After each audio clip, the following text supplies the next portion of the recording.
출애굽기 전반에 걸쳐서 하나님께서 이스라엘 백성들을 애굽에서 구원하여 내시려고 애굽 땅에 많은 기적과 또 표적을 나타내시죠.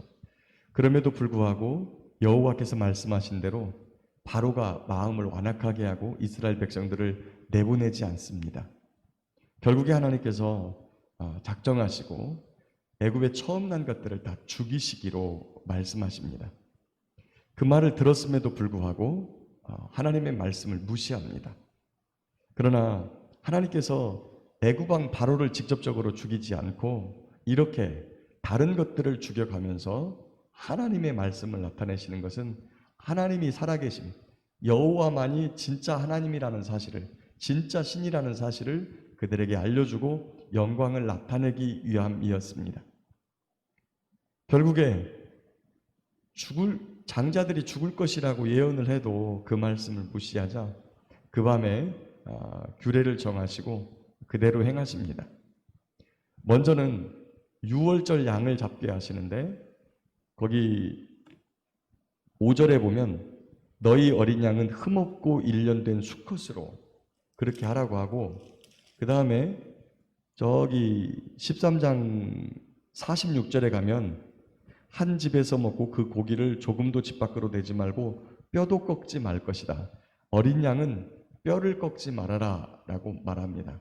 잡되 뼈를 꺾지 말고, 뼈를 꺾지 않고 그러면 어떻게 잡냐면 피를 다 흘리게 하고, 피를 다 흘리게 해서 그렇게 잡고, 먹을 때에도 관절 있는 부위를 꺾으면 뼈가 끊어지지 않습니다. 그렇게 먹으라고 지시를 하죠. 우리가 잘 아는 대로 이 유월절 어린 양은 바로 우리 구주 예수님이십니다. 예수님께서 마지막 유월절 만찬을 제자들과 함께 잡수시고, 그리고 유월절 어린 양이 되어서 십자가에 못 박혀 죽으시죠. 내 뼈를 셀 수 있나이다.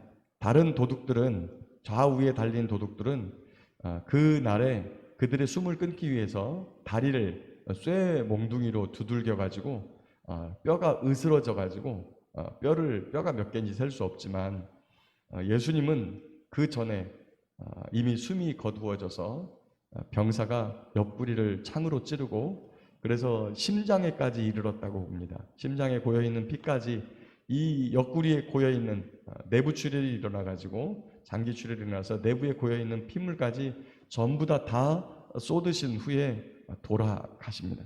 그러니까 돌아가셔서도 다 쏟아내시죠.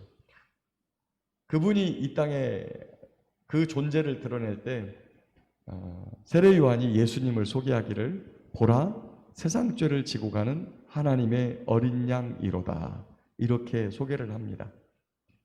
우리를 대신하여 죽고, 그리고 그 피가 우리에게 은혜가 되어서 그 피를 볼 때 죽음의 신이 그 집을 뛰어넘었던 것처럼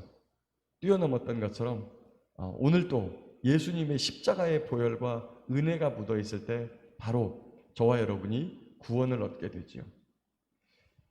그 피를 바르는, 어린 양의 피를 받아 두었다가 그 피를 바르는 게 우술초인데 우리나라 우술초와는 좀 달라요. 우리나라 우술은 흔히 도둑갓이라고 이야기하는 게 우술인데 이 유대인의 땅에, 이스라엘 땅의 우술초는 이슬을 먹고 자라기 때문에 아주 가는 이 솜털이 우술 전체에 묻어 있어서 이게 피가 조금 시간이 지나면 금방 굳잖아요.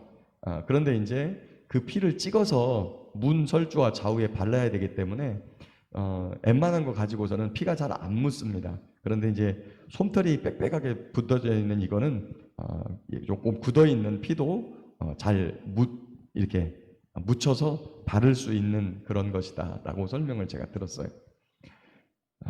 오늘도 그 유월절 어린 양 대신 그 십자가의 은혜가 우리 안에 있어야만 구원을 얻습니다. 많은 사람들이 착하게 살아야 구원받고, 그 다음에 뭘 잘해야 구원받고 이러는데, 구원에 있어서만큼은 저와 여러분들이 아무런 능력이나 힘이 없어요. 제가 늘 예로 잘 드는 예가 물에 빠진 물에 빠진 사람 향해서 물에 빠져서 자기도 죽어가면서 야, 너 수영해. 너 밖으로 나가봐. 아무리 해 아무 소용없는 거예요. 본인도 빠져 죽어가고 있는데 구원에 있어서는 우리에게는 아무런 능력이 없습니다. 오직 하나님만이 우리를 구원하실 수 있죠. 그런데 하나님께서 뭐라고 말씀하시냐면 피를 볼 때에 내가 너를 넘어갈 것이다. 유월이라는 아는 뜻이 뛰어넘을 유, 뛰어넘을 월. 죽음이 우리의 집을 뛰어넘으려면 반드시 그 집에 하나님이 말씀하신 대로 어린 양이 죽어서 흘린 피를 문설주와 좌우임방에 발라야만 그 집이 뛰어넘는다는 거죠. 맨 마지막 날 주인이 예식을 다 잔치를 벌여놓고 사람들을 정했어요. 근데 그 집에 예복을 입지 않은 사람이 있습니다. 그러니까 다른 것 아무런 말이 필요 없이 그냥 예복을 입지 않은 사람이 그 잔치에 오니까 나가라는 거예요. 쫓아내라는 거예요.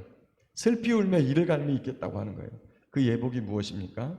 우리가 두 가지를 말하는데 첫 번째는 바로 예수 그리스도가 흘리신 피예요. 이 예수 그리스도가 흘리신 피로 우리를 덮어야만 구원을 얻습니다.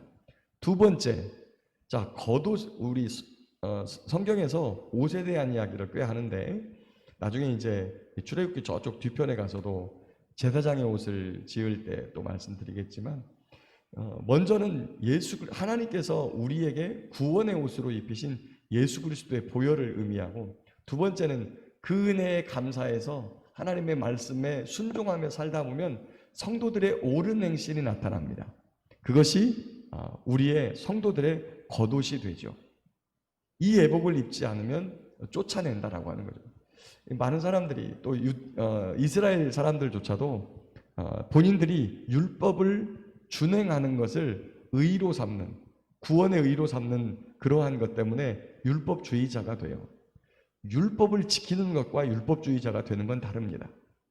내가 하나님의 말씀을 온전히 순종하고 감사함으로 기뻐함으로 이렇게 순종해서 우리 주님께서 그것을 하나님의 말씀대로 따라가는 것을 우리의 의로 삼고 그것을 믿음으로 보아주는 것, 이것은 율법을 준행하는 자예요. 그러나 율법을 어떻게 하든지 내가 지켜가지고 의롭다고 인정을 받고 무엇보다 그 행위로 말미암아 하나님을 염두에 두고 그렇게 율법을 행하는 게 아니라 사람들에게 보이려고 하는 그러한 모습으로 율법을 행하게 되면 그런 사람들은 율법주의자라고 합니다. 집 안에서 가장으로 또 살면서 우리가 살아가면서 권위가 있어야 되죠. 그런데 그 권위를 억지로 만들어 내려고 하면 권위주의자가 되듯이 율법을 기쁨과 감사함으로 하나님이 우리에게 지키라고 하신 것이니까 하나님이 지키라고 하셨으면 내가 이해가 되지 않아도 내가 그런 율법이 왜 내게 필요한 부분에 대해서 잘 이해가 되지 않아도 하나님이 지키라고 그랬으니까 라고 감사함으로 이렇게 지키는 것, 이것은 율법을 지키며 준행하는 자죠. 이 유월절 예식을 대대로 행하라고 말씀하십니다. 그리고 이 유월절을 예식을 지키지 않는 자는 하나님의 백성이 아니다. 특별히 이방인 중에 이 유월절 양을 먹으려면 어떻게 하라고 하냐면 반드시 할례를 행하라고 합니다. 할례가 무엇이죠? 하나님의 언약 백성이 된다는 뜻입니다. 하나님의 약속의 말씀을 믿는 백성이 되겠다고 하는 것이 할례를 받는 것입니다. 하나님의 말씀대로 살겠다고 다짐하는 것이 바로 할례를 받는 것이죠. 그렇게 했을 때에야 이 유월절 어린 양의 피가 그에게도 적용된다라고 하는 것이죠. 오늘도 저와 여러분에게는 하나님의 은혜의 말씀이 있습니다. 그 말씀대로 살아갈 때 주님께서 함께 하십니다. 유월절 그 예식은 예수님께서 오셔서 이 땅에서 우리를 위하여 고난받으시고 부활하신 그 예식으로 이어지는 그때가 됩니다. 유월절과 무교절이 예수님의 고난과 그리고 부활한 첫 열매 그 기간이 지금 이어져 있고 그리고 이제 천상에서 다시금 이 유월절이 지켜질 텐데 예수님께서 계셨을 때 그랬죠. 마지막 유월절 만찬을 드시면서 내가 아버지 나라에서 새 것으로 포도주를 마실 때까지 이것을 먹지 않겠다라고 말씀하시면서 마지막 유월절 만찬이 그때 끝나고 이제 지금부터는 저와 여러분들이 성찬을 떼게 되고 하나님의 나라에 가도 예수님의 그 구원의 은총을 노래하고 기억하고 기념하는 일이 영원토록 이어질 것이다라고 하는 것입니다. 사랑하는 성도 여러분, 말씀을 맺겠습니다. 하나님의 말씀은 1.1획도 떨어짐이 없고 그대로 이행됩니다. 저와 여러분에게 베푸신 하나님의 은혜, 이 애굽 백성에게는 유월절 예식이었고 저와 여러분들에게는 예수님의 십자가의 은혜와 그리고 그 사랑이 우리를 구원하시는 것이고 우리를 다시 살게 하시는 것입니다. 이 은혜 안에서 오늘도 그 주님께 감사하고 우리를 구원하신 아버지 하나님의 사랑에 감격하며 하나님 말씀에 온전히 순종하는 믿음의 자녀들이 다 될 수 있기를 예수님의 이름으로 축복합니다.